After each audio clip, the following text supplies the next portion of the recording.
રાજકોટમાં થોડા દિવસ પહેલા જે કોળી સમાજના યુવકની હત્યા કરી નાખવામાં આવી હતી એ મામલે હવે રાજકારણ ગરમાતું હોય તેવું લાગે છે અને ગઈકાલે વિમલ ચુડાસમા દ્વારા તે પીડિત પરિવારની મુલાકાત પણ લેવામાં આવી હતી। શું છે સમગ્ર મામલો તેના વિશે વિગતે ચર્ચા કરીશું। નમસ્કાર, હું છું પ્રથમ મોદી, આપ જોઈ રહ્યા છો નિર્ભય ન્યૂઝ।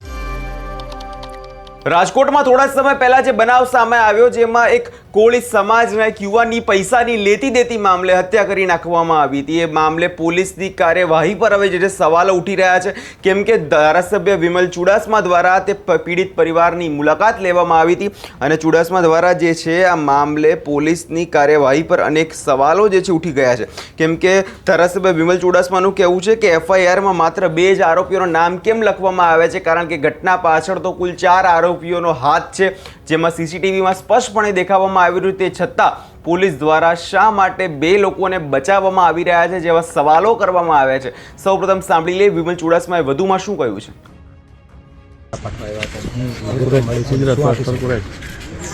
મારું નામ વિમલ ચુડાસમા છે, નેવું સોમનાથના ધારાસભ્ય તરીકે સેવાવું છું। ત્યારે મારા સમાજ જે કોળી સમાજમાંથી હું આવું છું ત્યારે કોળી સમાજના દીકરાનું વિમલિયા બારિયાનું એમનું મર્ડર થયું છે અને હું એમને પરિવારને મળવા માટે આવ્યો છે અને ત્યારે મને જાણ હતી કે એમની સાથે અન્યાય થયો છે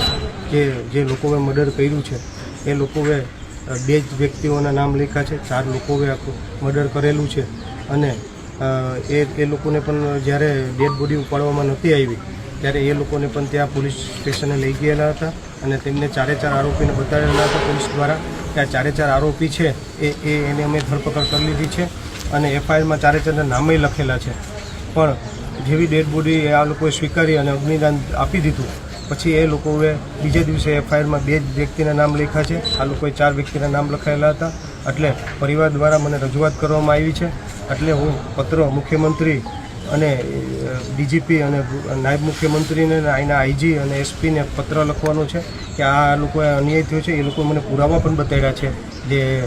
સીસીટીવી ફૂટેજ છે, એ સીસીટીવી ફૂટેજ પણ હું એમને રજૂ કરવાનો છે અને આ પરિવારને ન્યાય મળે એ તમામ જગ્યાએ રજૂઆત કરવાની છે। છતાં પણ જો ન્યાય નહીં મળે તો હાઈકોર્ટના દરવાજા ખખડાવવામાં આવશે અને આ જે ગુનેગારો છે અમે એમ નથી કહેતા કે કોઈ ખોટા નામ લખવા છે, તો જે પણ ગુનેગારો હશે એના નામ ચડાવવામાં આવશે અને એને સજા મળે એવી ચોક્કસ રીતે મારા દ્વારા મારા સમાજને ન્યાય મળે એના માટે પ્રયત્ન કરવામાં આવશે। કારણ કે ગુનેગાર હોય એનું કોઈ ધર્મ નથી હોતું, જેની સાથે અન્યાય થતું હોય એને ન્યાય મળે એના માટે વિમલ ચુડાસમા હંમેશા એમની બાજુમાં ઊભો રહેતો હોય છે ને રહેશે।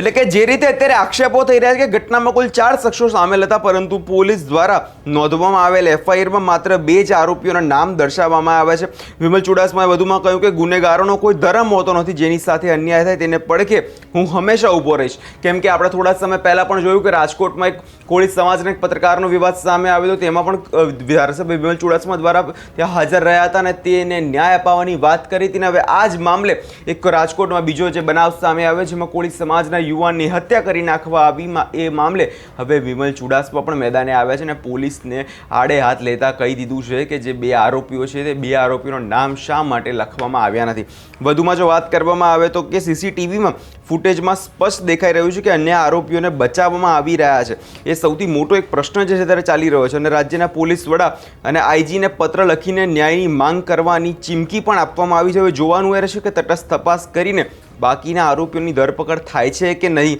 એ તો નજર રહેશે, પરંતુ જે રીતે આ કેસ અત્યારે વળાંક લઈ રહ્યો છે કે ઘટના બાદ અત્યારે તો કોળી સમાજમાં ભારે રોષ જોવા મળી રહ્યો છે કે સ્થાનિક આગેવાનના પૂર્વ ધારાસભ્ય લલિત વસોયા પણ તંત્રને યોગ્ય તપાસ કરવા અપીલ કરી છે। વિમલ ચુડાસમાએ જે રીતે લડત માત્ર એક પરિવારની નથી પણ અન્યાય સામેની જ આવી એ જોવાનું રહેશે। ઉચ્ચ કક્ષાની રજૂઆત બાદ પોલીસ તપાસમાં શું નવા નામ ઉમેરાય છે કે નહીં કે 2 આરોપીઓને બચાવવાનું પોલીસ દ્વારા કાવતરું જે છે રચવામાં આવી રહ્યું છે એ તો નજર રહેશે। આ વિષયની અંદર તમારો શું અભિપ્રાય છે અમને કમેન્ટ કરી ચોક્કસથી જણાવજો અને અમારી ચેનલ નિર્ભય ન્યૂઝને લાઇક, શેર અને સબસ્ક્રાઈબ કરવાનું ભૂલશો નહીં।